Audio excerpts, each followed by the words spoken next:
Hey everybody, Sue Talks. How's it going? It's Thursday. For some reason, it has just started to sleet, I guess. I see little bits of snow on the cats. We're going to talk about treatment. Blech. So, for the vast majority of my life, I thought I had depression. Why can't I regulate my emotions? Why am I crying? Why am I yelling? Why can't I predictably behave a certain way?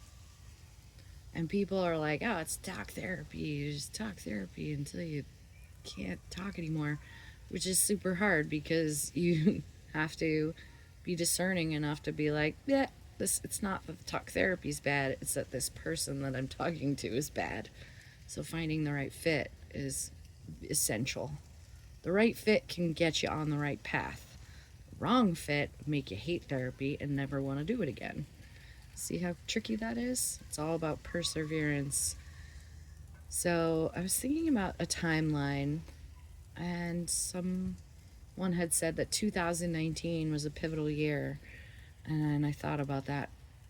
I was like, what happened in 2019 that changed everything for me?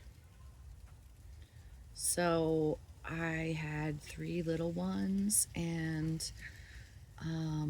my eldest, her mom passed away, so I've been keeping an eye on her since she was 11. Now she's 20, but she's definitely part of our family.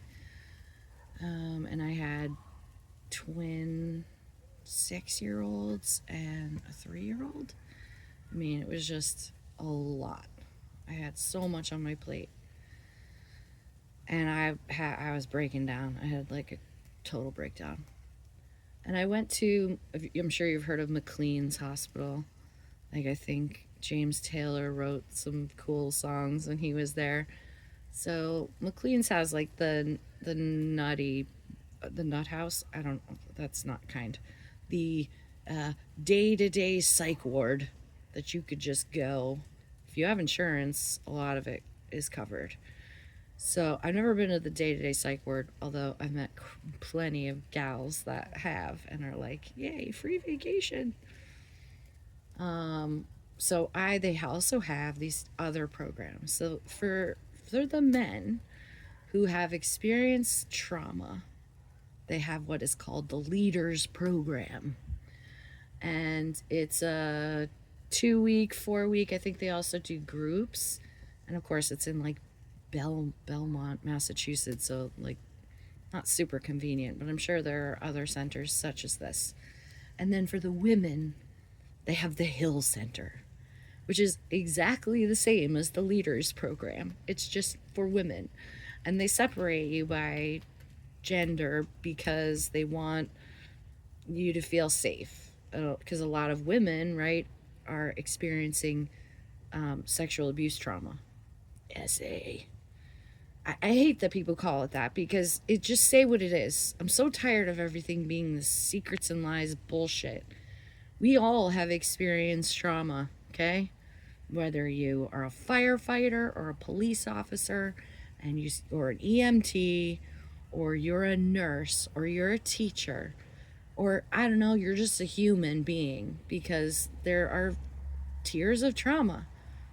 Maybe you don't understand what they are because you just do that thing that I think I did until 2019, where I was like, oh, it's a me. I'm so sad. I'm so pathetic. There's no way out. How am I gonna, this program was recommended, so I went there for 2 weeks. And I realized through those 2 weeks that there's more than just talk therapy, that group dynamics are extremely valuable. Having community and having support of community is long lasting, bonding, fulfilling, nurturing, all the things. Having structure and routine that are have tos keeps your world going, keeps the wheels going. And, by hook or by crook at this program, because you stay there for 2 weeks. So you have, see what I mean? Quell the cat fights. Sorry. You gotta bathe every day. You gotta get up every day. You gotta make meals every day. You gotta plan every day. You gotta have time, and you learn. And the base of their program is called dialectical behavior therapy, and it's not behavior therapy like, if you do this, we'll give you this. You know, the things they do with like monkeys and dogs. It's not that.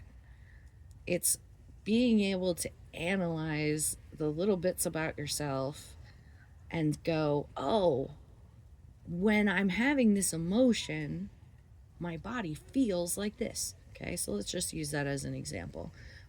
Let's just go with happy because, hey, it's Thursday.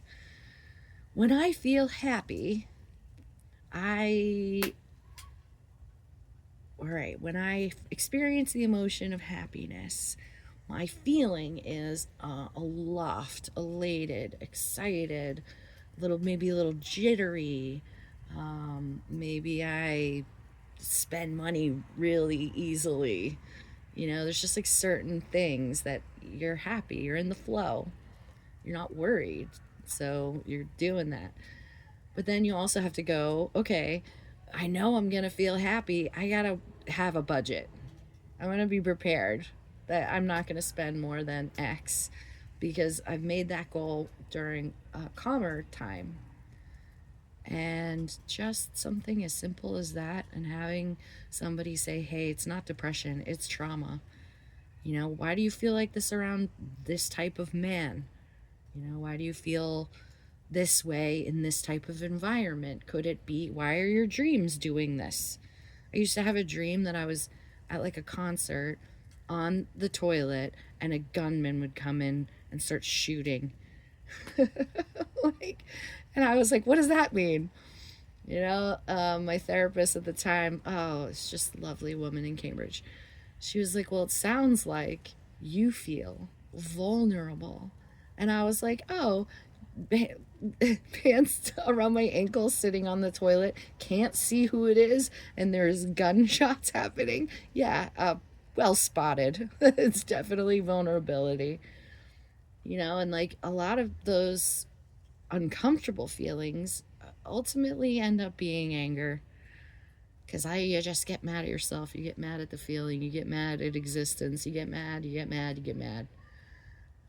And it's so hard. It's just like I've said many times before, being a human is hard.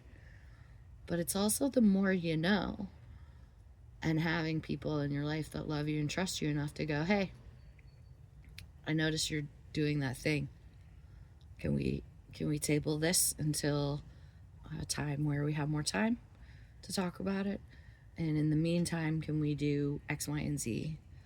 Right? It's not about, no, don't do that. It's, hey, we're going to get to that, but let's just put it somewhere, compartmentalize. And in the meantime, here's some ways that you can touch the grass and breathe the air and smell the smell and hug the hug and get a little bit reset so that your mind doesn't just keep doing that fucking thing that brain never stops braining. And it's hard. It's super hard. I mean, that was 2019. Where are we now? 2026? I mean, 7 years, and I'm still trying to teach the world about it so that I could learn it better. Really? That's at the end of the day. This is for me. And what Sue needs to hear. Oh, Sue, stop talking about yourself in the third person. It's so fucking weird. Treatment. Possible. Good. Thumbs up. McLean, Hill Center. Depression is usually trauma. Trauma does things to your body and your brain. And there's a path through to be calmer and love yourself, because I love you so much. I can't love you for you, but I love you. And I hope you have had a nice day. I'll check you later. Peace.